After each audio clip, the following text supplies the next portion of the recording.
Sebelum memulai pembelajaran pada siang hari ini, marilah kita membaca basmalah bersama-sama. Bismillahirrahmanirrahim. Hari ini pembelajaran fikih kita masuk pada bab kedua, yaitu tentang qiraat.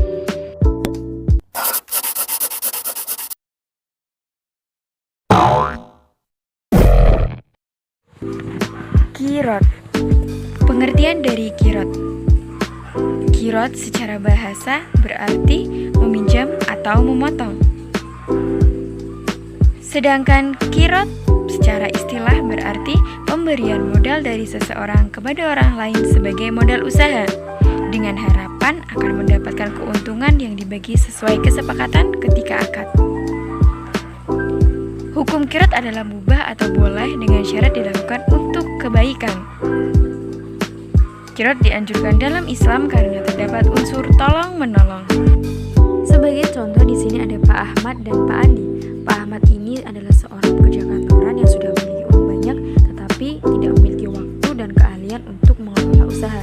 Nah, kemudian di sini ada Pak Andi yang kurang memiliki modal, tetapi dia memiliki skill yang bagus untuk berwirausaha. Akhirnya mereka melakukan kerjasama dengan berharap mendapatkan keuntungan. Inilah yang dinamakan qiraat, yaitu pemberian modal dari seseorang kepada orang lain dengan harapan mendapatkan keuntungan. Kemudian rukun dan syarat qiraat. Rukun qiraat itu ada 5. Yang pertama, berarti rukun itu yang harus ada dalam qiraat. Jika tidak ada rukun ini tidak terpenuhi, maka tidak akan berjalan akad qiraat tersebut, tidak akan berjalan qiraat tersebut. Rukun yang pertama yaitu adanya pemilik modal atau yang biasa disebut dengan shahibul mal, dan juga adanya pengelola modal yaitu yang biasa disebut dengan amil. Syaratnya apa di antara keduanya? Yang pertama, syaratnya mereka harus sudah mumayyiz, tidak ada keterpaksaan di antara keduanya, kemudian yang juga mereka harus memiliki sifat amanah, yaitu dapat dipercaya. Rukun yang kedua yaitu ada modal usaha. Syaratnya apa? Modal usaha ini bisa berupa uang, bisa berupa barang, ataupun aset-aset lainnya. Lah, modal usaha ini harus diketahui nilainya, bukan hanya kayak misalkan dalam berupa hutang atau apa, tapi harus diketahui nilainya. Syarat yang ketiga adanya jenis usaha, harus jelas jenis usahanya mau apa gitu. Kemudian syarat yang keempat yaitu keuntungan. Keuntungan ini disepakati bersama antara tadi pemberi modal dan penerima modal, itu disepakati bersama ketika akad. Kemudian rukun yang kelima atau yang terakhir yaitu ijab qabul. Ijab qabul atau serah terima ini di antara keduanya harus jelas dan dituangkan dalam surat perjanjian secara jelas.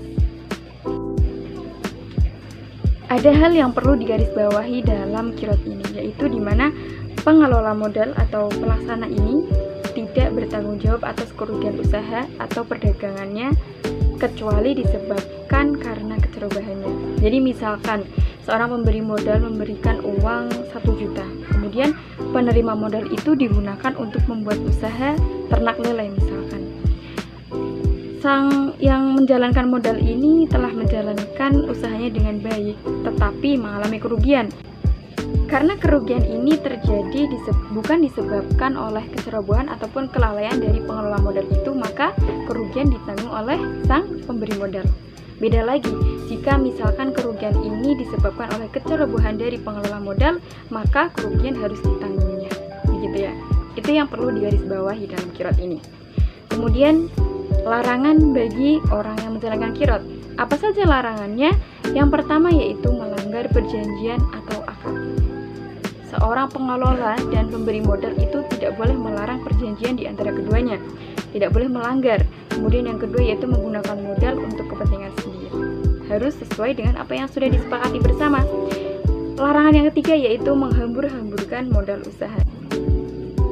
Larangan bagi orang yang menjalankan qiraat yang keempat yaitu dilarang untuk menggunakan modal perdagangan itu yang diharamkan oleh syarat. Berarti menjalankan usahanya itu harus sesuai dengan syarat.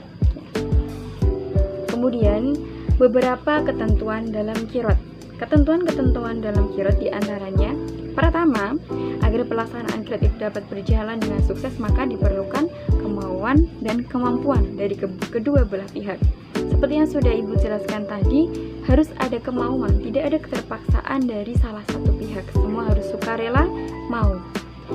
Dan ketentuan yang kedua yaitu pemilik modal harus mempunyai kepercayaan dan kecermatan melihat pengelola dalam bidang usaha yang dimodalinya itu. Ketentuan yang ketiga yaitu pemilik dan pengelola modal harus jujur. Mereka harus memiliki sifat jujur, bisa dipercaya, harus amanah dan bertanggung jawab, dan juga profesional. Ketentuan yang keempat, perjanjian antara pemilik dan pengelola modal itu dibuat dengan jelas, bukan simpang siur ataupun masih diragukan. Jadi ketika akad berlangsung, maka perjanjian harus dilaksanakan dengan jelas. Ketentuan yang kelima yaitu seperti yang sudah Ibu jelaskan, ketika terjadi kehilangan atau kerusakan di luar kesengajaan pengelola modal, di luar kesengajaannya, bukan kecerobohan dari pengelola modal, hendaknya ditanggung oleh siapa tadi? Pemilik modalnya. Kemudian, tetapi apabila kerusakan itu disebabkan oleh kelalaian atau kecerobohan yang disengaja oleh pengelola modal, maka kerugian ini ditanggung oleh pengelola modal itu sendiri. Selanjutnya yaitu mengenal bentuk kirot. Bentuk kirot itu ada dua. Yang pertama, usaha sederhana, di mana usaha sederhana ini bentuk kirot secara perorangan. Sudah ada sejak zaman dahulu saat Rasulullah SAW, pada zaman Rasulullah SAW, di mana ketika itu Sayyidah Khadijah memberikan modal untuk Rasulullah untuk melakukan perdagangan. Kemudian yang kedua yaitu usaha modern, yaitu usaha antar perorangan dengan lembaga baik BMT ataupun koperasi.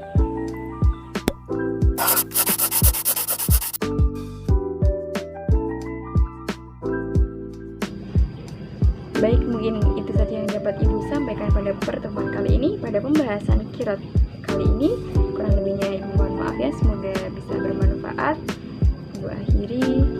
Wassalamualaikum warahmatullahi wabarakatuh. Sorry, it's DJ.